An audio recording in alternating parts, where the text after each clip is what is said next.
دقيقة مالك. ها هنا دقيقة. واو مو معك بالرجلي. منو هذا راك؟ مالك يا ولد ناوي تنضرب؟ يا سافل مالك؟ وانت ايش دخلك؟ حسني فاضي. هذا غاص على البيت. انت ما تشدك تدخل امه. لا تقول لا تدخل شدنا. بس يا سيدي خلاص يا شباب تزعلوا خلاص ما في شهادة تزعلوا.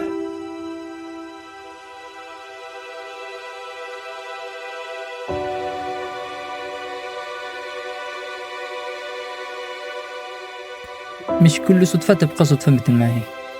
بعض الصدف قدر، بعض الصدف دروس وعبر، محاضرات نستنتجها من هذه الحياة.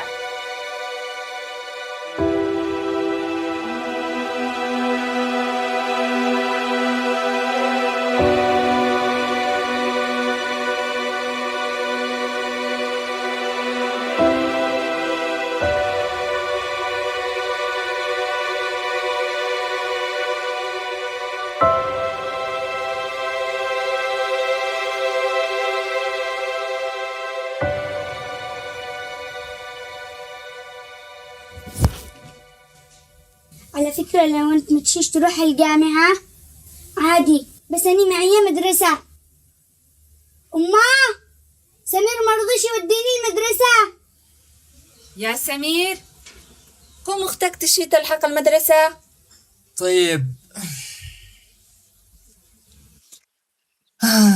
حمار نوم هذا.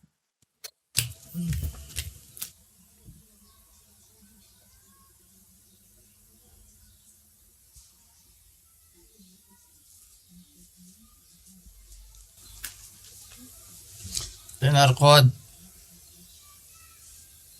ليش؟ أعتقد الآن صحيت، بروح ألبس الزي وارجع أقالعك.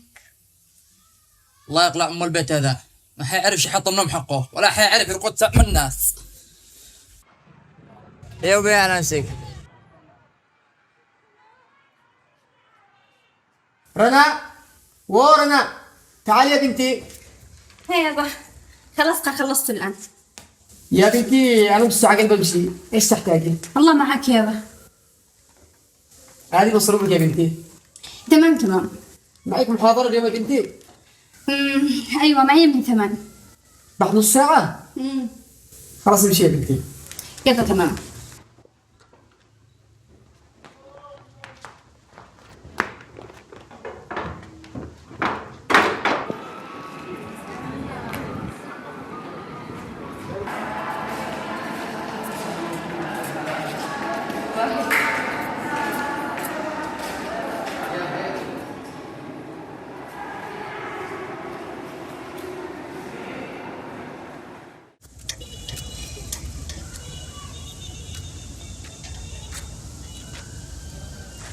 لا حول ولا قوة إلا بالله. يعني ما عاد قد دكتور إلا هذه الساعة يعتذر. لا حول ولا قوة. للحين مو قصف على الساعة 10. سمير ها هلا مالك ضايع مو بصلي على النبي. يا أخي الدكتور اعتذر حق الساعة 8. أنا شو قصف على من الساعة 8 للساعة 10. اوه ده الحين الساعتين هذين بيجزعن عليك سنة. طيب ايش رايك تقل المحاضرة؟ انا يقزع وقت. يا الله يقي معاك. أنا مستوى ثالث أنت مستوى أول مو يفعل معاك. يا سمير انا بدالك ده الحين هسه السنة مدري مو هلا اعلام نفس المنهج كل سنة يغيروا لك الاسم. لا تعيش. طيب براحتك. مثل ما قلنا لكم بيكون معنا مراحل إنتاج المجلة الإذاعية بنناقشها بالمحاضرة القادمة. أهم حاجة الآن إنكم بكرة تجيبوا لي أمثلة لمجلات إذاعية، أو عفوا المحاضرة القادمة تجيبوا لي أمثلة للمجلات الإذاعية. نشوفكم على خير. رنا عفوا اسمها رنا. ده على قد الساعة وقته.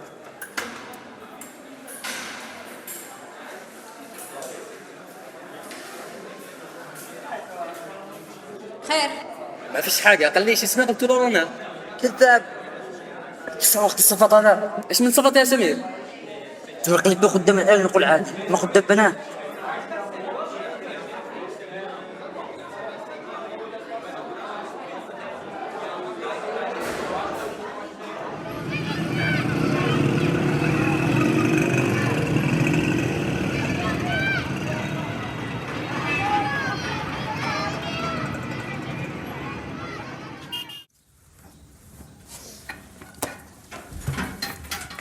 رياقني يا ومعك العقال.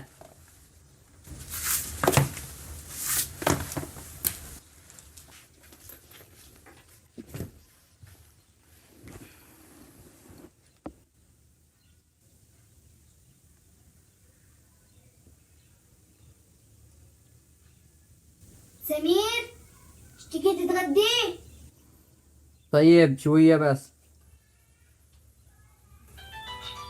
هذا الرقم هو أنا بدي أنسى.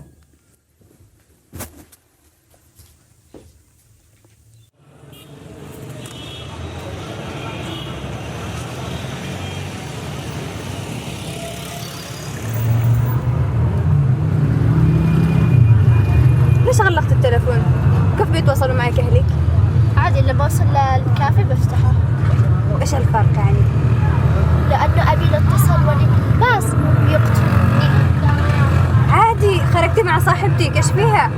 هذا البقية الناس، أما أبي كل شيء عندنا ممنوع. كيف تخرجي كل يوم؟ عادي أقول أنني بخرج من الميلاد أذاكر وأجلس على البحر. مش تقصي كذا طول عمرك؟ الله يعينك. بس سواق، وصلنا عندك على جنب لو سمحت. يلا هيا.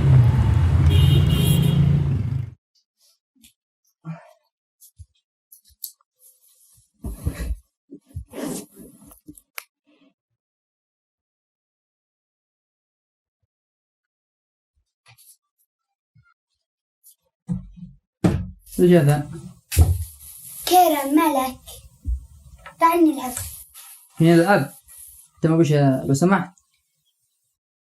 سمحت. يسمح. مش يسمح.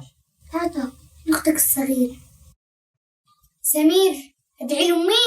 سمير لأن أمي ضروري تدعي لأمك. ما مش طبق أي ضابط مني. خلاص أقول لك نفعل لعبة واحدة بس. إيه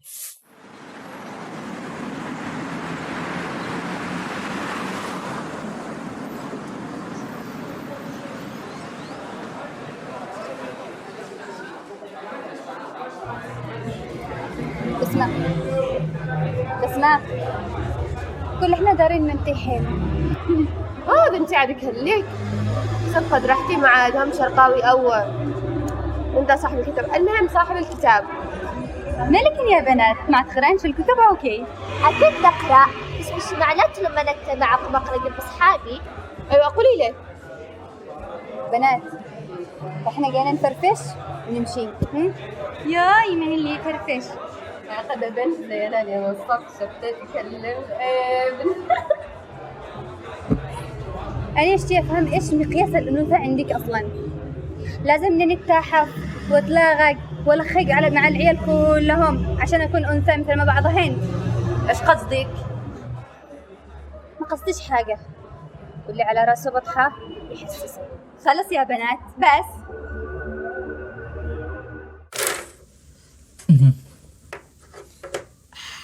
الحمد لله أقام عند الله. يديك توقعك. يا ارتاحي شوية. طيب 5 لعبة نحن نلعب. على فكرة هذه الرابعة. 4 ولا 5؟ الحين من وين نلعب؟ كمل.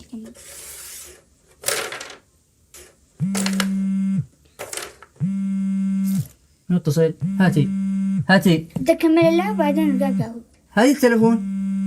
أنا شدي لك شوكولاتة. احلف. والله شدي لك شوكولاتة. هاتي التلفون بس. تنسيش إن أنت حلفت. تمام ناهي، اشتري لك. السلام عليكم. يا رجال من اول اتصل لك مالك ما ترد؟ مهدي، هذا الرقم حقك؟ حق واحد صاحبين الان ده الحين سمعنا. ايش خير؟ يا اخي اشتك بفزعانه في دالك. فزعة؟ الله يستر. ايش في؟ كله مشغول، اشتري نكمل لعب. بكره معنا نشاط لازم نسلمه وانا الان ما عملتش شيء. يعني كل ما تحنت بالنشاط تلقى لي عندي. اصلا انت فنان زمانك يا اخي ومبدع انت. انا يا اخي طلب بعد شوية وشقيلة. يلا. ها؟ اشتخراج. مو جلست طول عمري وانا لاعبيك. قوم شوفي لك لو في معك مذاكرة ولا واجبات ولا اي حاجة. ما معيش واجبات. على غيري ما وش معك واجبات. بيننا يا سمير. تبي تمسح حق الشوكولاتة.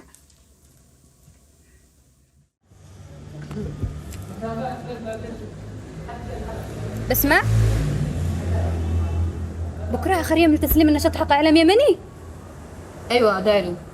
إيش اللي داري؟ ليش ما تتكلميش؟ ايش اعمل لك؟ ترى ما فتحتش الرسالة للآن. إيش كمية البرود اللي عندي؟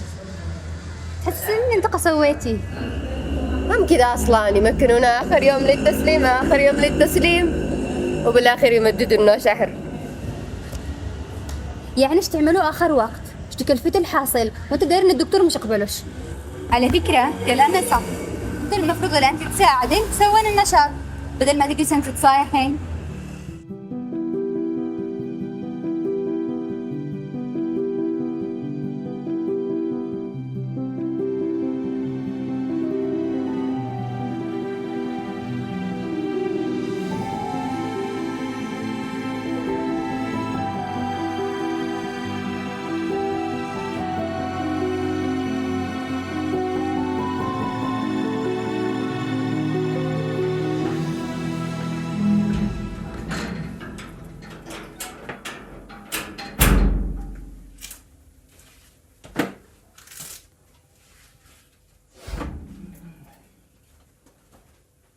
مو هو.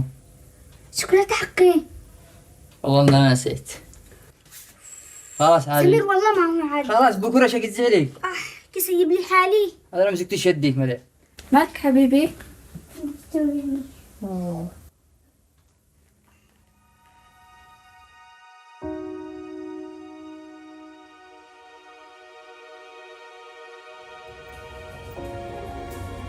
يلا خلاص عرفت المحاضرة. ايش المحاضرة؟ قاعد تدخل معي. انا معي محاضرة الآن. يا رجال انا اساس انك سمعني يا استاذ. ادخل معي درس. يا أخي يا سمير اكسا.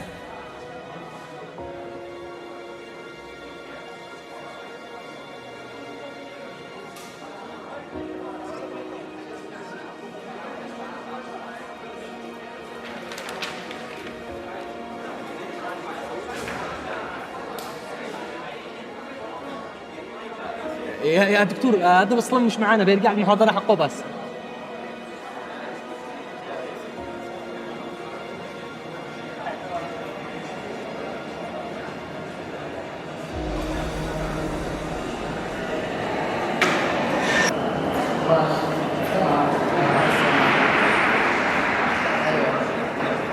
خلاص يلا تمام. هاي أنت صدق أنت. هذا ثاني يوم اللي تدخل القاعة عندنا. على فكرة المحبة شوفي. هي هذيك علو انا اجيبه معي ايش فيني؟ مهدي عادي خلاص. المفروض إن نكون في القاعة تكون محترم. ما أدري منه. رنا وين قاعد كلها دوري؟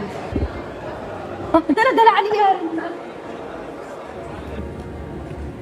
مالك كذا يا رنا؟ ايش بك ضابع؟ الابن هذاك سمير يجي القاعة من جد تفرق لي. ايش يعمل بك حاجة او قل ادبه؟ عاد اعتذر بعد ما هزأت. غلطان الصدق، كان المفروض ما يعتذرش. ايش؟ ايه مالك؟ محمد الله انه عند باقي عيال يحترموا انفسهم ويوقعوا رجال قدام بنات الناس.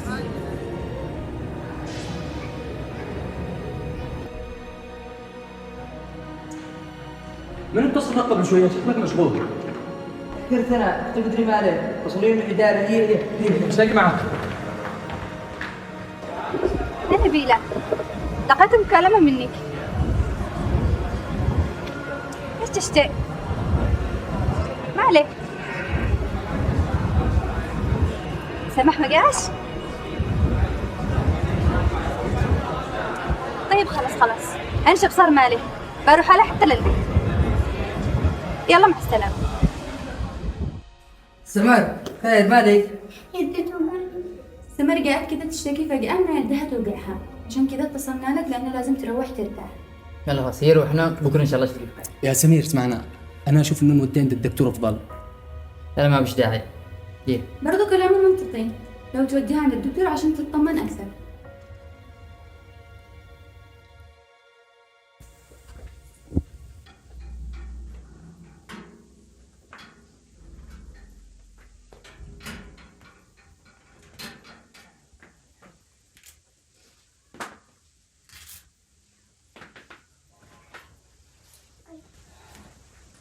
لازم نوديها عند الدكتور يما.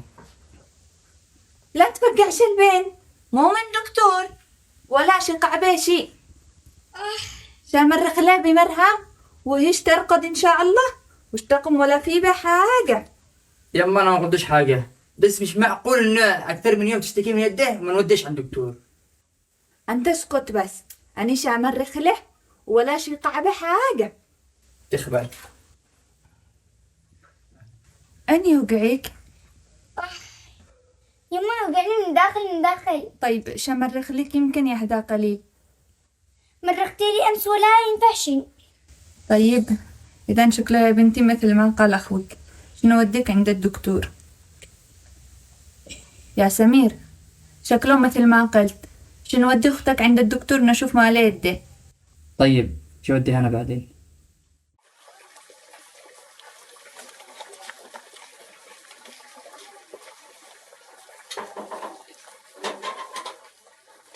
هل يا سمح، ايش في؟ اقلقتيني. نبيلة تقولنا تتصل لك وانت مغلق، مالك؟ أبي عاقبني ومنعني من الخرقة. ليش كذا؟ أمس شافني إني مروح معك، عاقبني وشل علي التلفون. بس يا سمح لما يمنعك مش تمتنعش من دراستك حياتك كامل؟ ليش؟ تشتي أعصي كلام أبي؟ لا مش كذا قصدي أصلا. ها إيش قصدك؟ يا سماح يا حبيبي، الأب دائما يخاف على بنته، والحاجة اللي هو يفرضها عليك مش في السبب المجتمع اللي احنا فيه به. بس يا سماح أبوك لازم يشوف ثمرته قدامه. يعني انت ممكن تكملي دراستك تكون تذاكري داخل البيت عادي. قصدك أذاكر بالبيت وحدي؟ ايه تذاكري بالبيت تدرسي بالبيت عادي، ايش فيه بيه يعني؟ سماح أبوك يخاف عليك، مش يمنعكش من الحاجة إلا إذا هو شافك مستهتر فيه به. يمكن أنت مستهترة بوقتك وأبوك أخذ النظرة ذا عنك، فأنت الوحيد اللي قادرة تغيري ذي النظرة عنده، أنت وحدك وبس.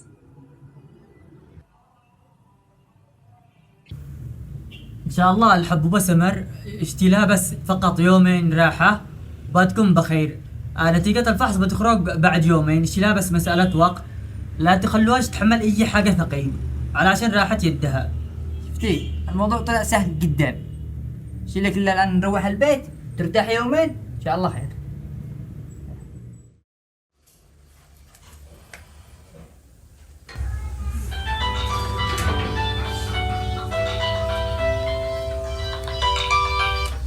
ها مهدي. ايوه بس ودينا عند الدكتور، قال مسألة يومين يطلع نتيجة الفحص. تسلم يا قلبي ما تقصرش. يلا بك مع السلامة.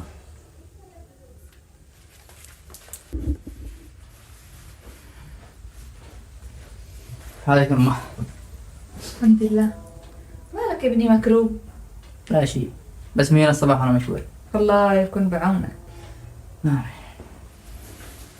ايش في يا سمر؟ ما بحش تلعب. لا لازم ترتاحي ترقدي. هذه يما أنا ألعب معه هي.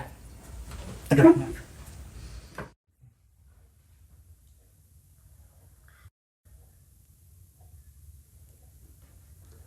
كيف الدراسة معك يا بنتي؟ هذا تمام الحمد لله. تذاكر يا بنتي ليش معك اختبار؟ بس معي اليوم نشاط تكليف. انت عارف يا بنتي خلوتك تدرسي جامعة قسم اعلام وانا مش مقتنع ابدا بالقسم. ليش خلتني ادرس اعلام؟ علشان انت بنتي وانا مسؤول عنك. سمعة العلم هذا داخل تعز مش حلو ابدا. كلام عليهم على العيال والبنات بكل مكان، وعلاقات تشيب بالراس. اي اب يا بنتي يقلق على سمعة بنته، هذه سمعة قدام الناس. يعني وكلام الناس مهم للدرجة هذه؟ في بلادنا ايوه مهم كمان ما بنقابش. درستك اعلام لانك تربيتي وانا واثق بك يا بنتي. وتمثلين أفضل تمثيل، فلذلك ادرسي وممكن تغير نظرة ناس كثير، والنظرة هذيك أنا مش موجود. كيف يعني ما كانش موجود؟ إحنا يا بنتي نستوحي من كلام الناس، نصدق ذلك. لو جينا نفكر لعين العقل، فلان اللي يقول عليه فلان كله كلام كذب في كذب، فلان محترم فلان محترمة، لكن هذا كلام الناس بيقال، احنا نتداول ما نسمع.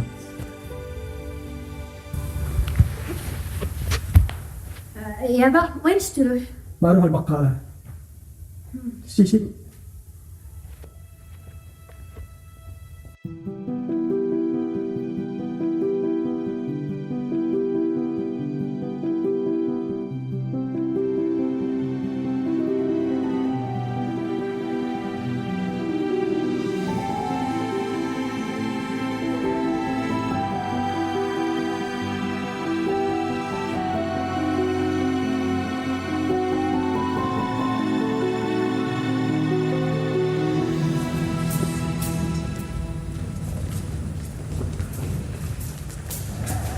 يا حلو، اقول لك بنت صاروخ والله عرفت لك ليش الحضر ولا والله حاجه. هم خلوهم كده يتفصحوا مع السارح والراجع ان احنا اللي هنا ساكتت. لازم يتأدبوا. تهدئي مالك. ها تهدئي. واو مو معكت بالرجلي، منو هذا راك؟ مالك يا ولد ناوي تنضرب؟ ايه يا سافل مالك؟ وانت ايش دخلك؟ حسني فاضك. هذا فاص على البيت. انت ما تشدك تدخل امه. لا تذكرش انت شدنا. بس يا سمير خلاص يا سمير بزعوا خلاص ما فيش هذا بزعوا. اهدى يا سمير لا تدور لك مشاكل مالك. ما ادورش انا مشاكلهم بس محانبين. يلا هي خلاص بزعوا. سمير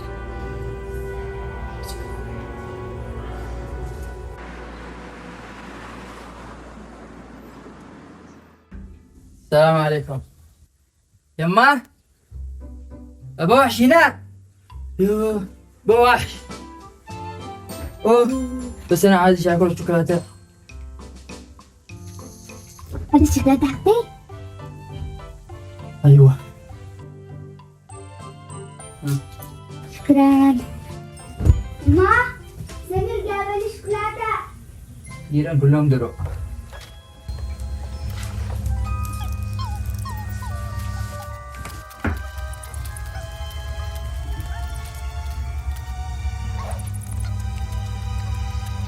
أتوق إلى رؤيتها عندما تخرج صارخة ستقفز بأربعتها وتصرخ اليهو، وبعدها تنقذها من تلك العنكبوت وستعترف بأننا على حق.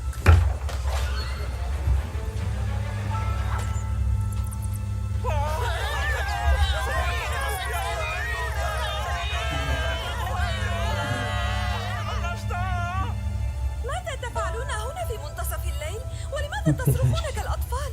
نصرخ؟ نحن لم نصرخ. هل كنت تصرخ؟ لا. أنا لم أصرخ. هل صرخت؟ لا. لنبحث عن من صرخ. من اتصل؟ ها؟ واحد غلطان. اسمعوا، علينا أن نفكر في شيء غاية في الزنفرة والرعب. سمير يا ابني لا تكذبش علي. من اللي اتصل؟ يا سنافر سمير مالك تبكي؟ ما بكيش هذا بس كذا مدري ايش دخل عليه. حلو.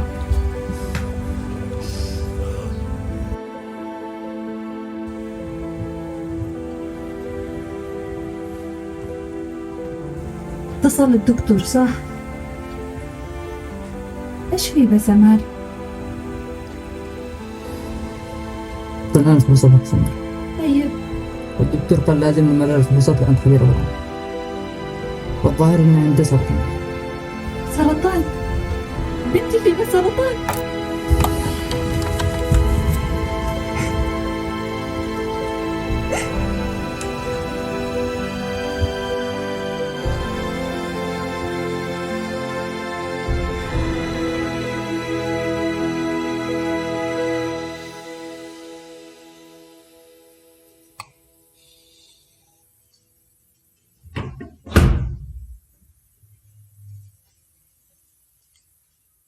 في بك شيء يا بنتي؟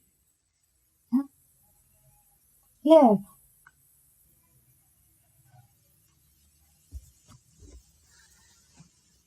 لو في بك شي يا بنتي عادي كلمينا. لا ما في شي يابا بدالك. ما في شي، خلاص نمشيها، ما في شي. يلا يابا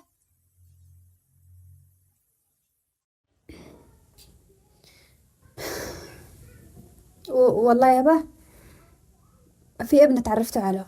كيف؟ لا مالك يابا، تعرفت عليه بالكلية ندرس سوا. تمام. بس مدري كيف أحس إنه. تحس انه ايش؟ اقلقتينا. تقلقش ولا شي نفدالك يابا، بس أحس إنه اللي محترم ما بينوش حاجة، بس مش عارفة كيف. ها طيب فين المشكلة؟ المشكلة يابا إنه أحس إنه معجب فيه بي. طيب هو كلميك ولا جالس يلعب عليك الفترة دي كلها؟ لا مو من فترة يابا، لا كلمني ولا حاجة، بس أحس إنه بالناس ما هوش حق لعب، ما يلعبش بنات الناس كذا، أنا حاسس والله أعلم. هذا يا بنت النوع لو هشي زواجه شي يجي من الباب. معقول.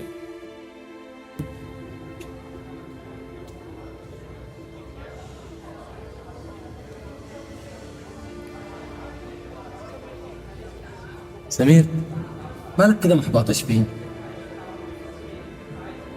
أختي سمر خير ماله سمر؟ طلع عنده سرطان بالعظام. لا حول ولا قوة الا بالله. طيب كيف بتعملوا الان؟ ايش الحال؟ ما بقول لنا عالقة هنا، شنو بصير مش فعلوا الدكاترة. ان شاء الله بتتعافي وتكتسى المرض، وانا بظهرك يا صاحبي، لو تحتاج اي شيء كلمنا. سمر اختنا الصغير برضه، وان شاء الله بنعمل المستحيل لما تتعافي ان شاء الله، لا تقلقش. إن شاء الله.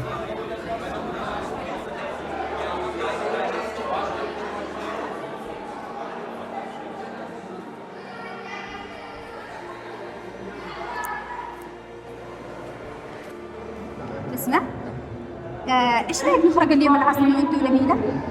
حلو، بعدين نتواصل. بس فين؟ نفس كل مرة تقولي فين؟ قصدك فوتو ستيشن. يلا تمام متواصلات.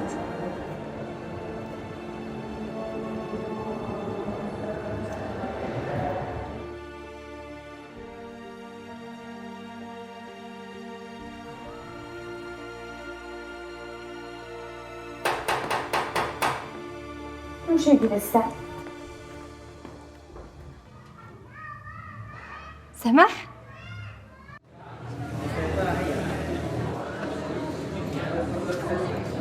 كيفك؟ اشتقنا لي. ايوه يا سماح، ايش المفاجأة الحلوة دي؟ هذه بركاتك. ولا عملنا شيء، هذه انا وافكاري. اني مالك احترقتي رغم انك انسانة تافه، بس معك موقف حلو.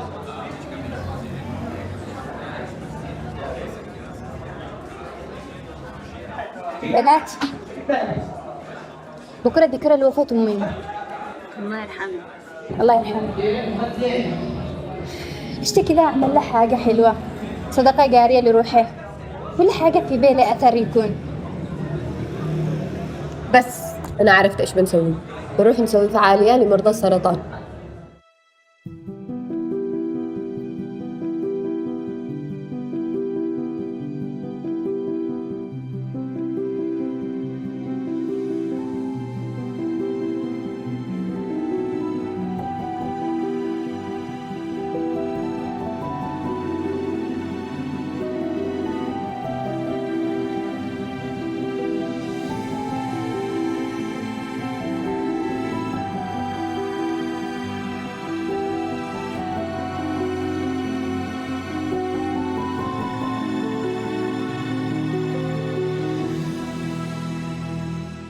ها يعني الآن هذا صدقة جارية لروح والدتك؟ أيوة. الله يرحمه. ألا قل لي، أنت إيش تعمل هنا؟ والله أختي سمر. ماله؟ الله يبعد عنه عنك، عنده سرطان بالعظام. لا حول ولا قوة إلا بالله. الله يشفيه يا رب. آمين إن شاء الله. يلا خير، مع السلامة. الله معك.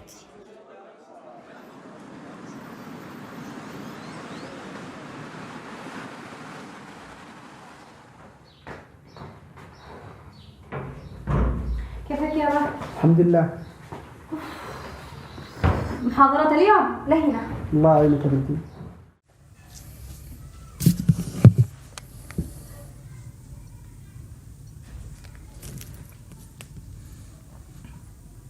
يا مهدي. أهلا سمير. بديش منك خدمة.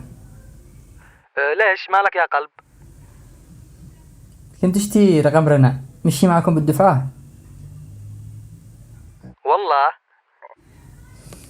شوف هو لو ما هلش معك عادي، بس كنت اشتي بس اصلا انا حصلته بالمستشفى اليوم. إلا موجود برسل لك بو. هو أنا بس أقول لك أنتم مستغرب يعني. يلا تمام، شكرا.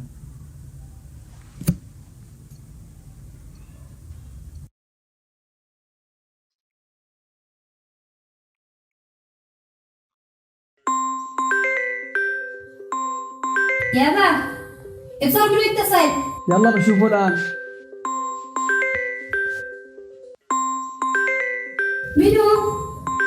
هذا رقم غريب والله، ما هوش مسجل.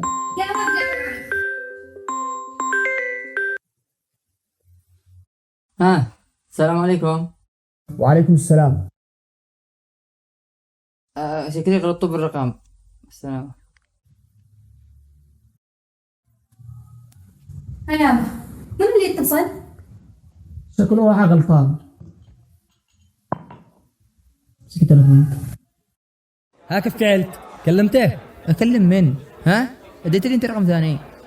لا والله، رقمه هذا أنا اتصل جاوبنا الرجال. ها تشتهي ترد؟ قلبك بدا يدق. ها؟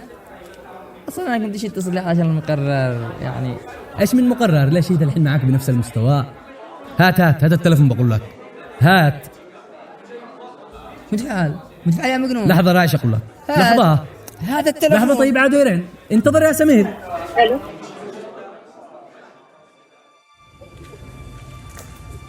يا سمير. نشاط. ايش النشاط؟ الو. ينفع تفضل الباب؟ فهمتوا الموضوع غلط، وما لهش دخل بالملزمة. اختاري موضوع من خارج الملزمة، انت قومي تدعي على النشاط هذا، ما لهش دخل بالملزمة. بس نحسن من داخل الملزمة تبشت. هي مرة ثانية كوني ركزي مع الدكتور. تسلم يا سمير.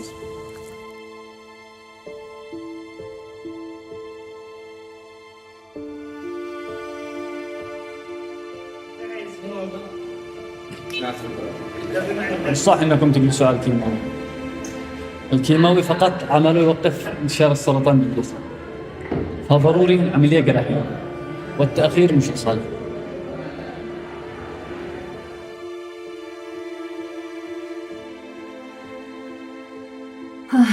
الآن ضروري موضوع سفر أختك يا بني.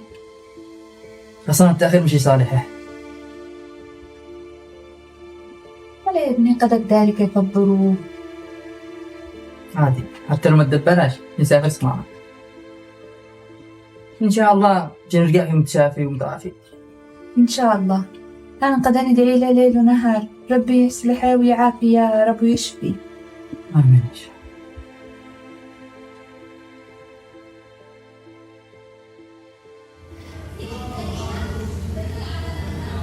أنا آخر يوم لي هنا. يعني خلاص بتسافر؟ ما مقلقنا إلا موضوع السفر. أنا مؤمن إنه السفر مش انتقال من مكان لمكان فقط. السفر أكبر من كذا. صعب جدا إنه شخص ينتقل من مكان لمكان يروح بالمكان الأول.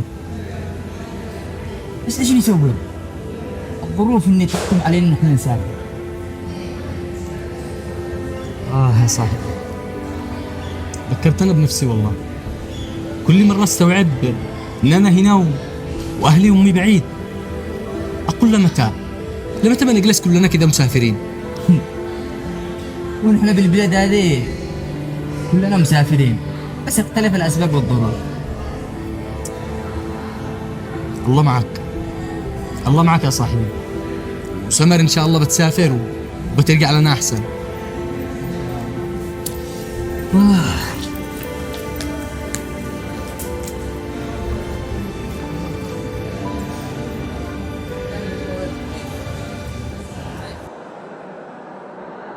رنا ممكن أكلمك؟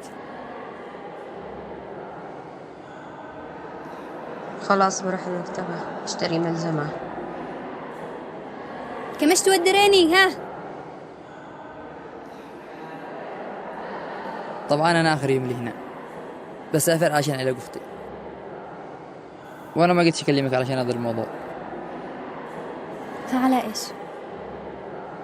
رنا أنا أحبك، كان لازم أقول لك الكلام هذا قبل ما أسافر.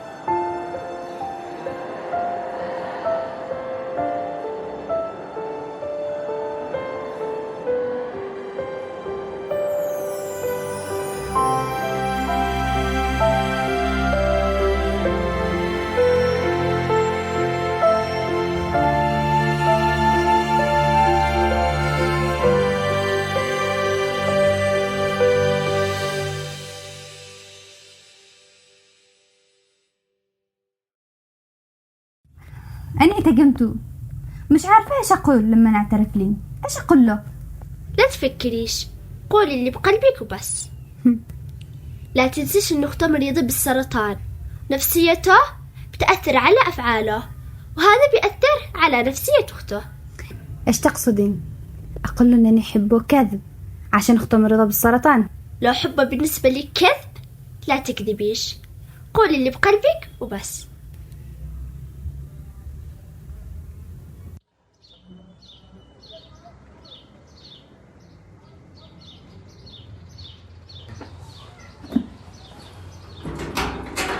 ضياء أذاني التلفزيون الآن.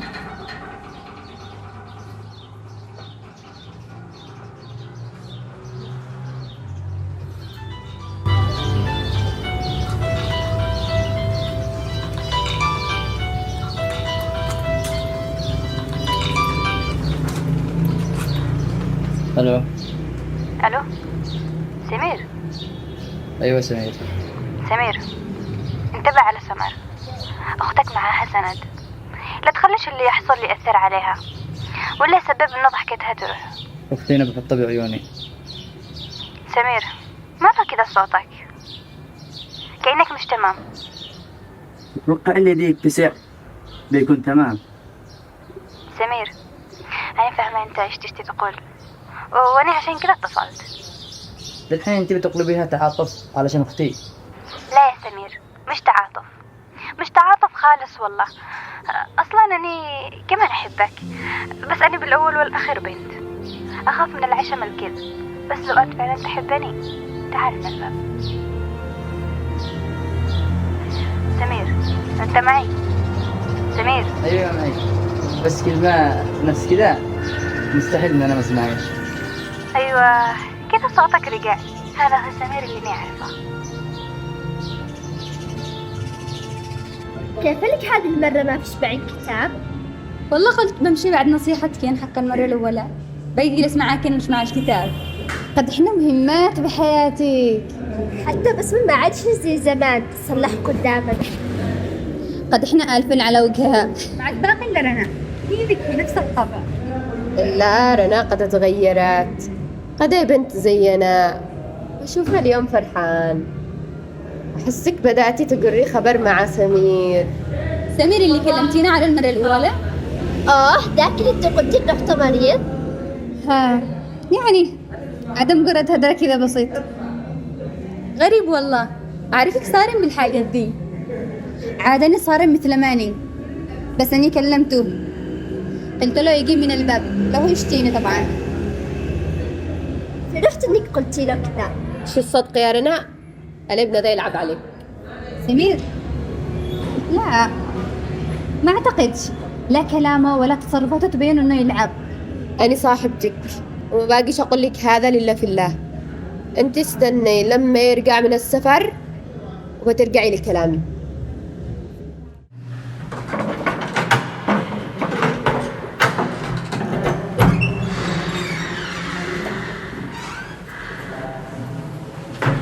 إقامة سعيدة. شكرا.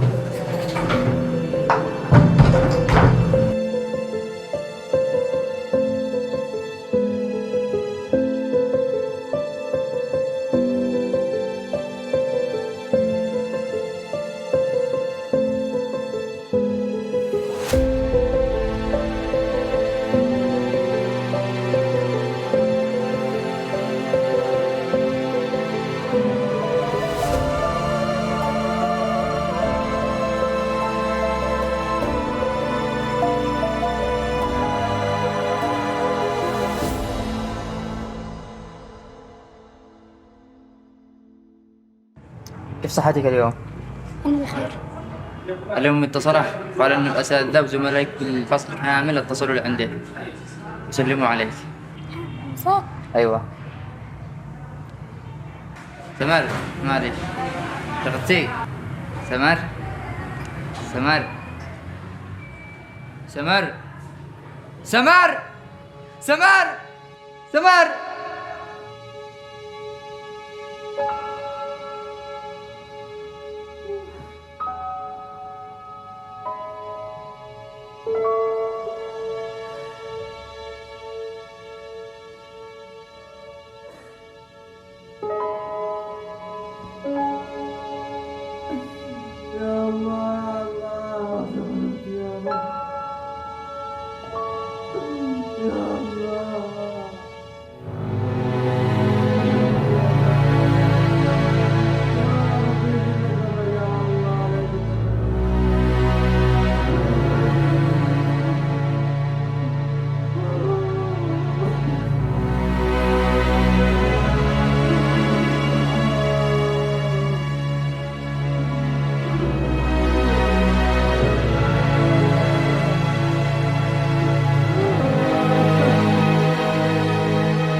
لقد الآن صحيت. بروح ألبس الزي وارجع القادمة.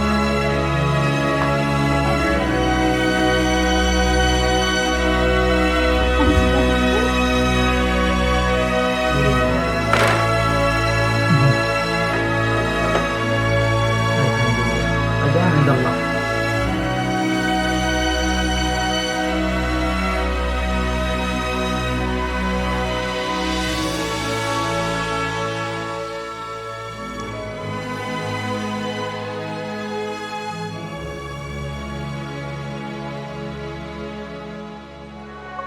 يعني ناوي تجلس كذا؟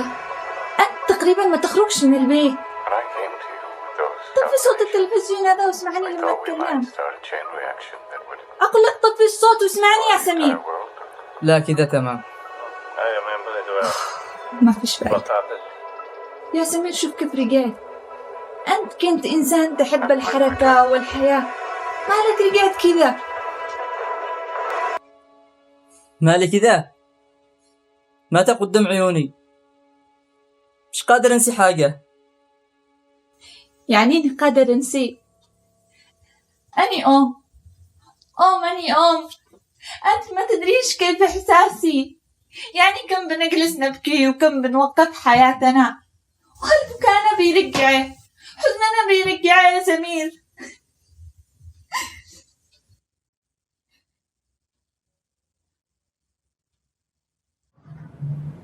الآن أنت مقتنع بكلام بسمة؟ كيف ما تشينش اقتنع؟ وأنا أصلا شفته بعيني. إيش اللي يخليك كذا متأكد؟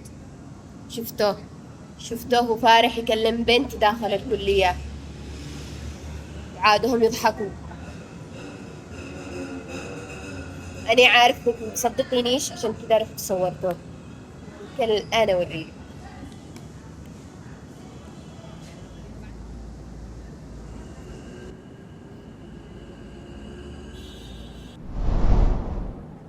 ما أصلا ذاك الفيديو ما قدرتش أشيله من راسي. أنا عن نفسي مش داخل مزاجي قصة هذا الفيديو. بس أنا بصرته بعيني، أكذب عيني؟ بتعرفي كل شي لو أقابل الباب وخطبك.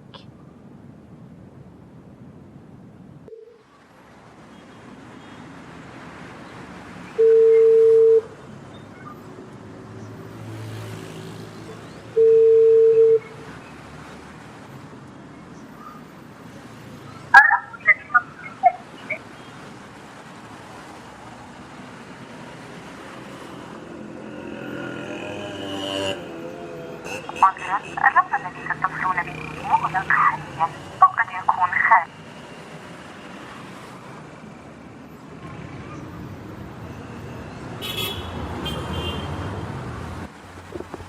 ها مهدي وين انت؟ يا اخي انا ضيق ايش تهدر معك كذا؟ تعال لعند القصر انا بدالك. يلا انا بانتظارك.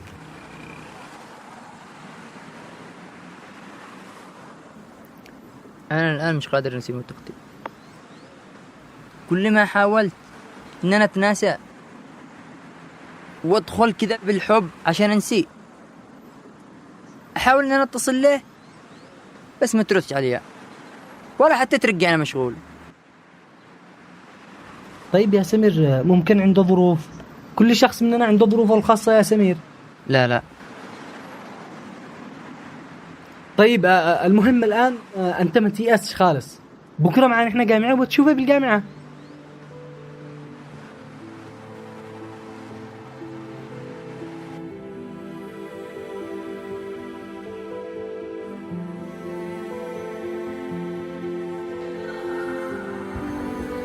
رنا لو سمحت يا رنا، عملت تلقى لي فرصة تحريمك. يا أخي أنت ما تفهمش، شايف إن مش تكلمك.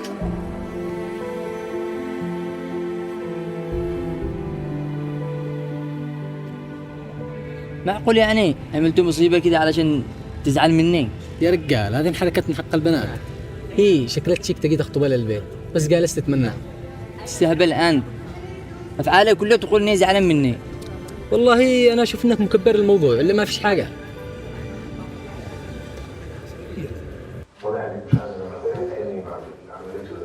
يعني مش هيفرق معاكي زعلها في أي حاجة. وبعدين أما أنا أبو بنت عايبنا وش تقدم له؟ أنا كنت فاكر إن إحنا أخوات. بس إيش؟ بس من لما رجعت من السفر ما رضيت تكلمنا حتى كلمة. حتى لي رقمي. ليش؟ شو كلمة؟ كلمتي؟ أيوة. متأكدة إني ما عملتش كده؟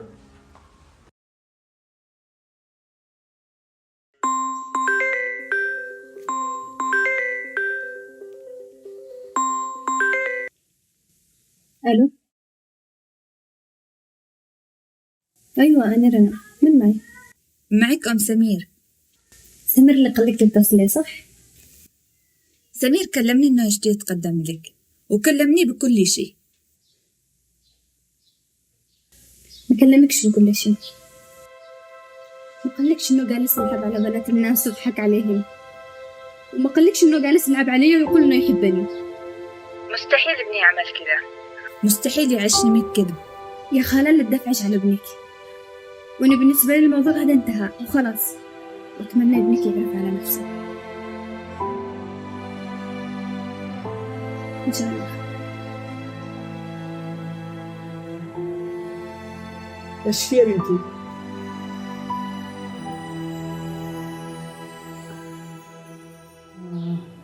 أنت غلطانة يا بنتي. أنا غلطان؟ أقول لك يابا شفت الفيديو بعيني، كيف أنا غلطان؟ صدقيني لو كان يكذب عليك أو يلعب ما شو خليش أمه تواصل معك.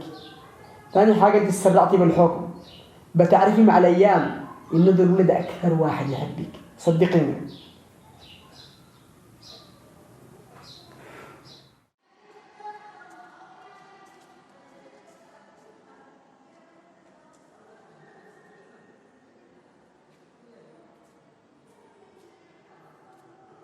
خير في حاجة؟ شبه بي.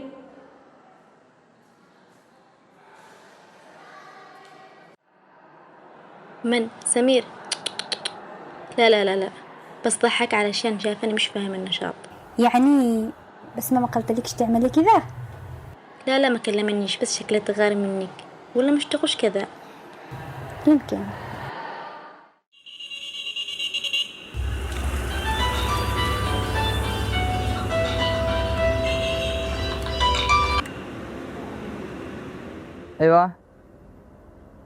ايوه سمير.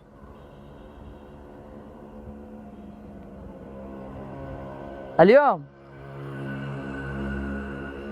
تمام ولا يهمك. اصلا انا منتظر الفرصة دي من زمان. حاضر ولا يهمك. يلا مع السلامة.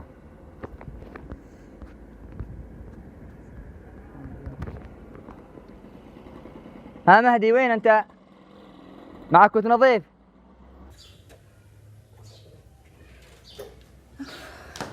يابا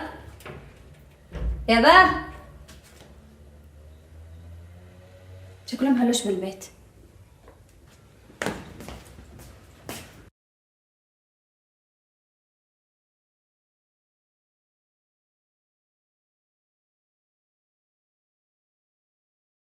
الله الله الله يا بنتي يا رنا، معانا ضيوف.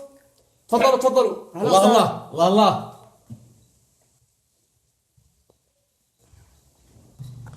اهلا وسهلا بالشباب، شرفتم. الله يحييك. ديتوك يا عم. شوف، أنا بدخل بالموضوع. إحنا جينا لهنا علشان نخطب يد بنتك لأخونا سمير. سمير شاب خلوق مؤدب، وشرفنا كثير إنه يكون صهري. الله. نقرأ الفاتحة إذن. ايش من الفاتحة؟ على طريق العروسة والنظرة الشرعية. نظرة شرعية؟ إيش النظرة الشرعية؟ كذا الأصل تقول. يا سمير،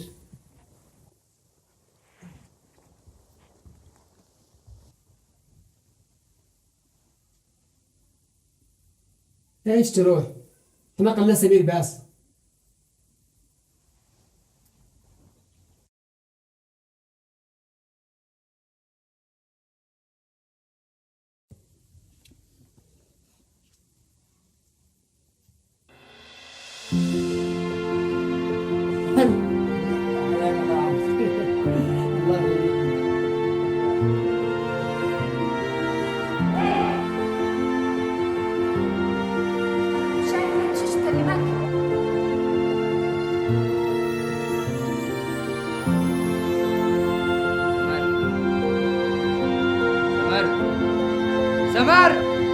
سمر بكل مرة تعسر علي أتذكر إن الله مخبي لنا الحل.